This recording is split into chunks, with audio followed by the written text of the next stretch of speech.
your emergency?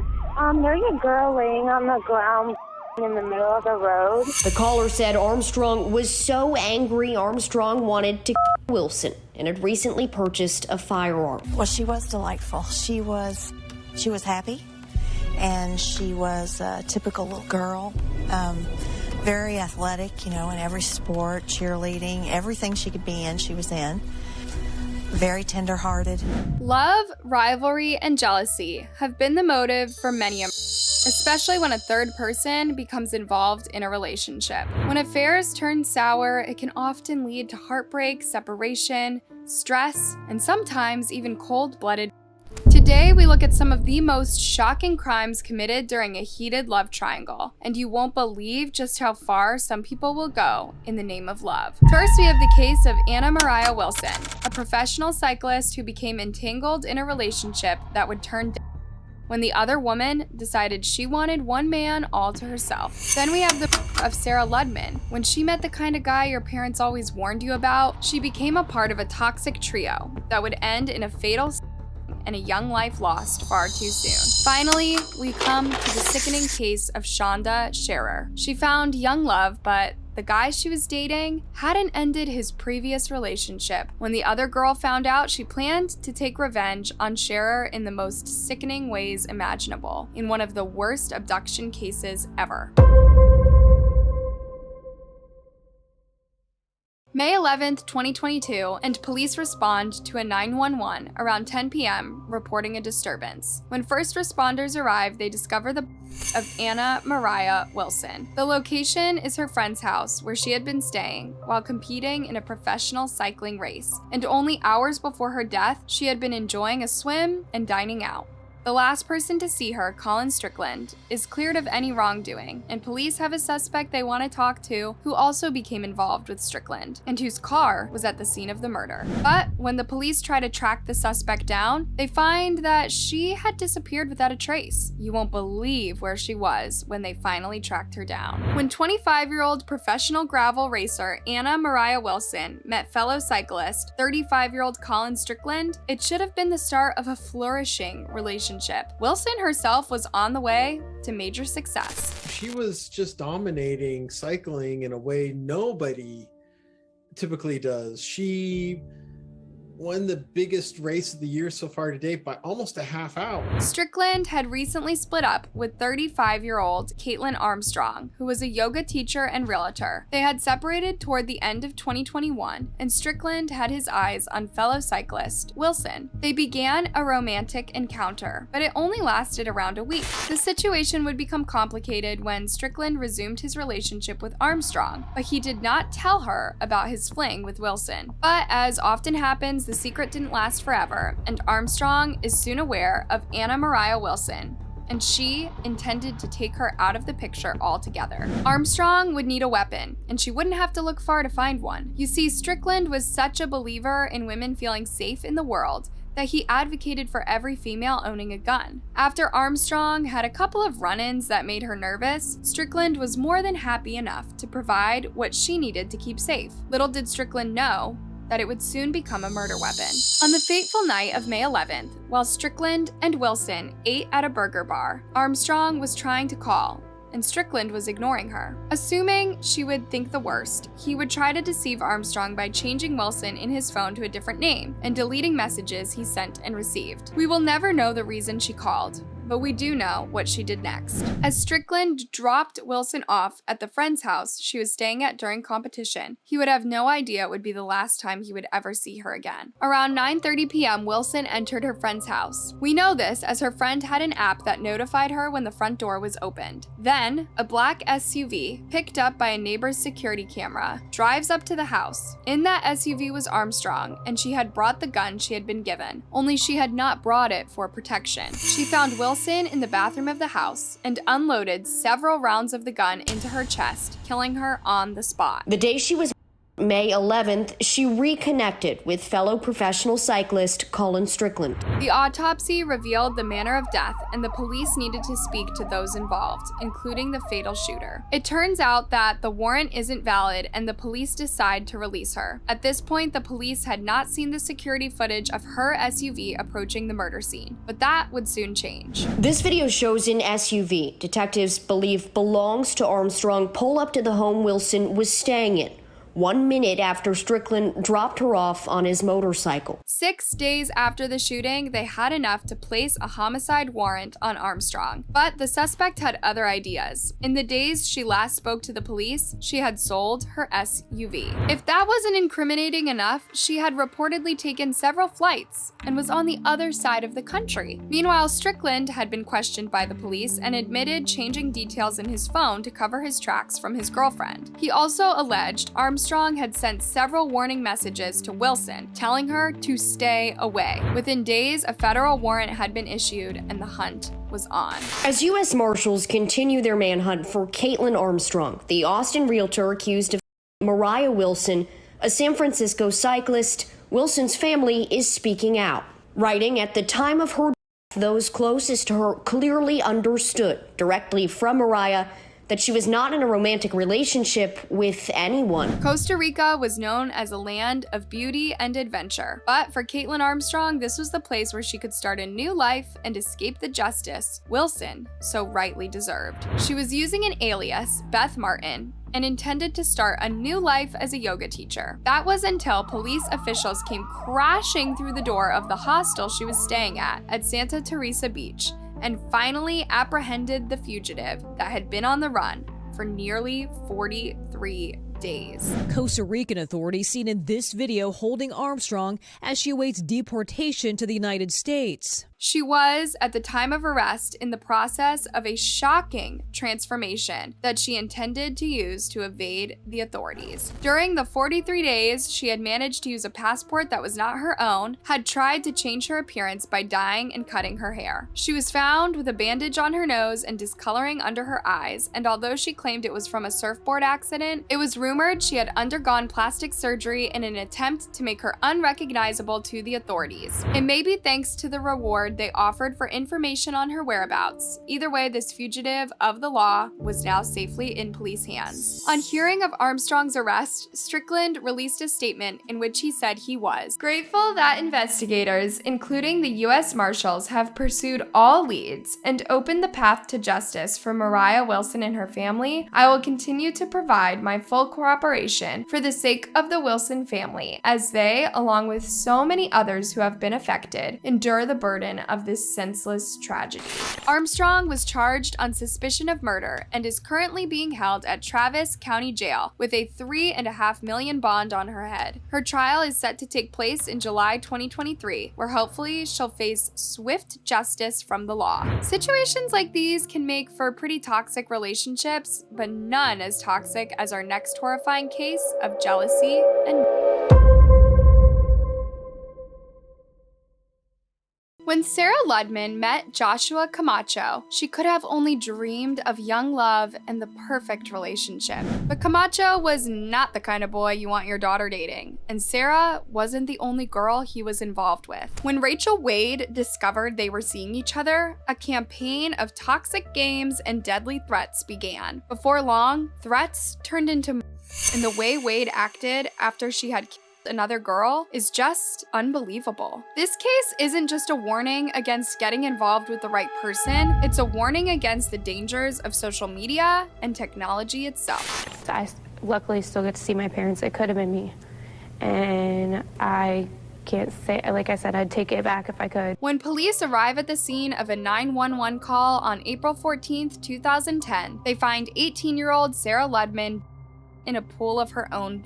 She had been in an apparent fight, and the attacker was casually smoking a cigarette at the side of the road as first responders tried to save Ludemann's life. Ludemann's parents arrived just after and had to endure the horror of seeing their little girl slowly losing the fight to live. Sadly, despite their best efforts, Sarah Ludemann passed away from her wounds. Her attacker, Rachel Wade, was arrested for her Witnesses reported right after the attack, she had casually walked over to a park bench, sat down, and tossed the weapon into a nearby garden. But how did this love triangle become so deadly? It turns out there was already a history of trouble between Ludemann and Wade, and the two girls who had both gone off the rails after meeting the same boy. Sarah Ludemann was an aspiring student for most of her life. Despite some confidence issues when she was younger, she was looking at a career as a veterinarian and was doing well in school. At just 16 years old, she met Joshua Camacho, and her behavior changed almost immediately. She became enamored with him, and even got her parents to agree to her changing schools just to be closer to him. But Camacho was no top student or hardworking young man. He was in fact a known troublemaker who rarely worked. For some reason, he attracted the girls, and he took full advantage of them. In fact, he was so good at what he did, he almost lived off the several girls he was involved with.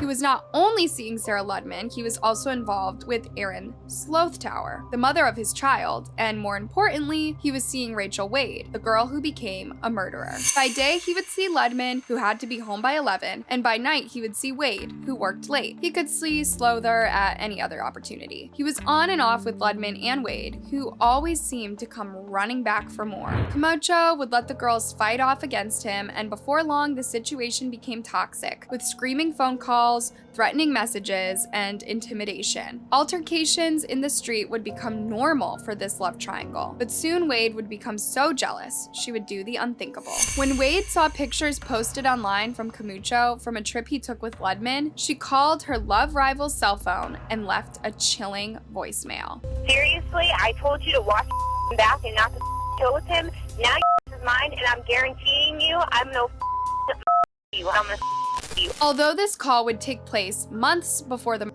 saved voicemail would eventually play a very big part in delivering justice for Ludemann. The love triangle came to a head when Wade had the night off of work and wanted to see Camacho, but he was already with Ludemann watching movies, and Wade's obsessive behavior would lead her to his place where she waited with a confrontation in mind. She wasn't alone. She had her friends and was armed with a knife. Okay, so that was your form of protection.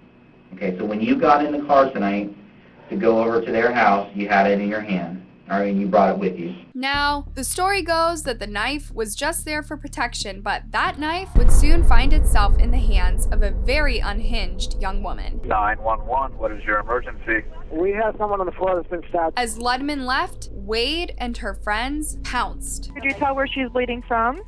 It was right around her heart area. Somewhere in the scuffle, or at least according to Wade, the knife ended up being plunged into Ludmann's chest in what would prove to be a fatal wound. Here's the next thing that you need to understand, Rachel. Okay, when I was down at the hospital, okay, I saw where she was stabbed at. Okay, it looks like she has 2 wounds. All right. The next piece of information that you need to know is that she is. Experienced detectives like these will be able to tell whether those tears are for herself, her victim, or just for show. In custody and charged, Wade would face a jury to answer for her crimes. The televised trial began on July 20th, 2010, and set the nation alight. Wade's defense? It was claimed she was protecting herself under the Stand Your Ground law, which allows a person to use deadly force in self-defense without first trying to retreat. But Ludemann mother did not share the same sentiment and even pushed for the maximum sentence to be given. Your Honor, thank you for your time. Remember, this is my daughter. She lays in a cemetery. I go visit her there. Rachel Wade's parents can come and see her. The prosecutors brought up the toxic history of the two in an attempt to prove that Wade had intended to kill Ludemann. It was only a matter of time. Among the witnesses for the prosecution were Camacho's sister, who claimed she saw Wade stab her victim, which was confirmed by other witnesses. Others said that Wade approached Ludemann, which would trash the claim of self-defense. The most incriminating evidence? The disturbing voicemail that became a premonition for murder all those months ago. We, the jury, find as follows: ask that the defendant in this case, the defendant is guilty in the second degree as charged. So say we all. It took the jury less than 3 hours to convict Wade and sentence her to 27 years behind bars, a conviction that she later appealed and lost. Before the sentencing, she stated, "I think about it every day, regardless if they give me 5 years or 20 years more they could give me," Wade said. "I never meant to do it, and I'm still gonna have to live with it, no matter if I'm home or if I'm in prison." She was interviewed while incarcerated, and she gave a stark warning about social media, the internet, and the part it played in turning her into a murderer. You could hide behind technology, you could be a whole nother person, and it's almost like you can threaten somebody or you could say whatever you want and possibly scare them, and you don't have to face them at that moment. The judge himself stated that the was no accident, and Wade's lawyer, Jay Herbert, left a similar warning about modern communications and how it played a part in this case, as he said, "When you start looking at the tragic nature of this, the social networking, the instant messaging, the ability of people to hide behind the screen and make statements and create situations, it just festered until it bubbled up and exploded into a situation, until two good girls, their worlds collided." And collide they did, as both of these girls' lives changed forever the night they had their final fight over a boy not even worth the effort. As shocking as this case is, it doesn't come to what the victim of the next case had to endure at the hands of a jealous rival. It was almost a year ago that Shanda Sharer was killed near Madison, Indiana. On January 10th and 11th, I was one of 4 girls that was involved in the death of Shanda Sharer. January 1992, and 4 girls laugh over breakfast, like many young girls do hanging out together. But this breakfast came with a sinister twist. Melinda Loveless, Lori Tackett, Hope Rippey, and Tony Lawrence are laughing about Shanda Sharer, who they had just... Well, she was delightful. She was happy, and she was a typical little girl. Very athletic, in every sport, cheerleading, everything she could be in, she was in. Very tender-hearted. Shanda Sharer was just 12 in 1991 when it appeared that she had a bright future full of success. She'd only recently moved to North Albany with her mother and already made some friends. In fact, one of the friends, Amanda Hervin, became closer than any other and began a romantic relationship with Sharer that would end up changing both of their lives for the worse. The problem? 16-year-old Melinda Loveless. While the young lovers were attending a dance in October 1991, they were spotted by Loveless, who was Hervin's ex, and was not happy at what she saw. Loveless began a tirade of abuse from then on, and openly threatened to kill Sharer on more than one occasion. To combat this, her mother made her change schools to get some distance between her and Loveless. Sadly, this would not be enough to stop the heartbreaking events that were to follow, in one of the most shocking crimes ever committed. I wanted my baby back. By January 10th, 1992, the now 17-year-old Loveless had devised a plan that would get rid of her rival for good, and she enlisted the help of fellow 17-year-old Lori Tackett, 15-year-old Hope Rippey, and Tony Lawrence, also 15. This night would become a night of terror and agony, as these girls would begin a campaign of abuse that will sicken and shock you. That night, I was the one that was driving us to Shanda's house. Tony and I went up to Shanda's door to ask her if she wanted to come with us. She was led to believe they would all be meeting Harvin. As they drove Sharer to a local hangout, Loveless was hiding underneath a blanket in the back seat, and she was armed with a knife. She jumped from hiding and threatened Sharer with the knife in what must have been a terrifying ordeal. She was taken to a remote location where the others assumed she would scare her into leaving Hervin alone. But what she actually had planned would be far more brutal than that. First, they f***ed her and then her. The severe left her badly, but not badly enough to satisfy Loveless and her lust for. They tried and failed to her throat with the blunt knife, so they stabbed her and then strangled the near life out of Sharer. Believing the job was done, they dumped her into the trunk of the car. As they returned to Tackett's house, they were shocked and perhaps unnerved to hear the screams of their victim, who they had presumed long dead by now. I just didn't know what to do. I didn't know how to stop it. I know that it's selfish and I know that it's wrong, but I didn't want to make them angry with us. I just didn't know. She was once again, and even with a tire iron in an unthinkable attack of brutality. Sharer was still alive and fighting for her life, but things weren't getting any better soon. On the way to what would become Sharer's final resting place, they made a stop at a gas station. They needed one crucial component to bring this sick and twisted night to an end: 2 liters of gasoline. And she was like, no, just pour it on her. And I was like, no, I'm not gonna do that. She said, just do it, just pour it on her. So I did. It's difficult to imagine the pain and the fear Sharer must have gone through next, as the girls wrapped her in a blanket and then set her on fire while she was still alive. Not satisfied they had done the job, they poured even more into the fire, as Sharer writhed in agony before finally succumbing to her injuries after an entire night of torture. And I know that my actions ultimately resulted in Shanda dying. Loveless told, of all people, Hervin, and forced her to keep quiet. But the other girls had a guilty conscience and ended up at the Jefferson County Sheriff's Office, where their parents watched them confess all to the police. Each of the 4 girls involved in one of the most forgiving acts of torture and murder were tried as adults, meaning they would face serious consequences if they were found guilty. With the death penalty on the cards, the trial was all over the media networks and became top news. Shanda Sharer, a 12-year-old girl from nearby New Albany, was for 12 hours, cut, sodomized, locked in a car trunk, then alive. 4 girls would be convicted of the horrific crime. Jealousy appeared to be the motive. The girls took the option to plead guilty, which would mean hefty sentences would be dished out, especially for Loveless and Tackett. They both received 60-year sentences to be served at the Indiana Women's Prison. Meanwhile, Rippey also received 60 years, later reduced to 35. Lawrence, who had cooperated heavily since the murder, would be sentenced to 20 years. In the years since, all of the girls have been released, with Loveless herself being released last of all in 2019 after serving 26 years behind bars. The mastermind behind one of Kentuckiana's most notorious murders is now out of prison. Some say that's just enough time for the severity of the crime, but not Sharer's mother, Jackie, who has publicly forgiven the girls for taking her daughter's life. But if you don't let good things come from bad things, then nothing ever gets better.